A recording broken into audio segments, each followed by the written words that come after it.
Hey guys, welcome to my channel. তো তোমরা কীরকম আছো? আশা করি সবাই খুব ভালো আছো, আর আমিও খুব ভালো আছি। তো আজকের ওয়েদারটা দেখতে পাচ্ছ, মারাত্মক রৌদ্র আর এত গরম, কি বলবো, কিছু বলার নেই। তো আগের ব্লগে বলেছিলাম যে বিপত্তারিণীর পুজোর ব্লগ আমি তোমাদের সাথে শেয়ার করব।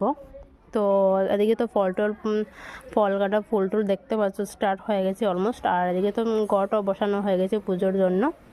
তো এখানে হাফ হয়েছে, তারপর এদিকে তো লুচি আর সুরুচি এগুলো বানানো হচ্ছে ঠাকুরের ভোগের জন্য। তো তারপর তো সব কিছু বানানো কমপ্লিট হওয়ার পর পুজো দেওয়া হয়ে গেছে। তো দেখতে পাচ্ছ খুব সুন্দর লাগছে, লাল লাল ফুল দিয়ে খুব ভালোই লাগছে। আর এদিকে তো মাসি বাচালিও পড়ছে, এটা তো আমাদের রিচুয়াল যে পুজোতে বাচালিগুলো পড়তে হয়। তো কীরকম লাগছে পুজোগুলো দেখতে অবশ্যই কমেন্টে বলবে।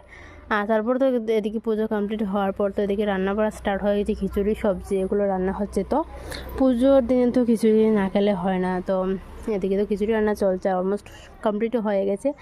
আর এদিকে তো প্রসাদ সবাইকে দেওয়া হচ্ছে, আর আমরাও খেয়ে নিলাম প্রসাদ। আর বনু খাচ্ছে, তো ভাবলাম তোমাদের সাথে একটু শেয়ার করি। সব মিলে পুজোটা ভালোই কাটলো। তারপর তার কোনো ক্লিপ নিইনি।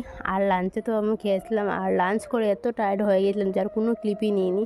এখনও হচ্ছে সন্ধ্যাবেলা, যে শনিবার আজকে শনি পূজা দেবে, তাই জন্য এটা মেয়েরা দিতে পারে না, ছেলেরা দিতে লাগে। তার জন্য তো শনি পূজাও চলছে, যা যা দেখতে পাচ্ছ কীরকম হচ্ছে কীরকম না।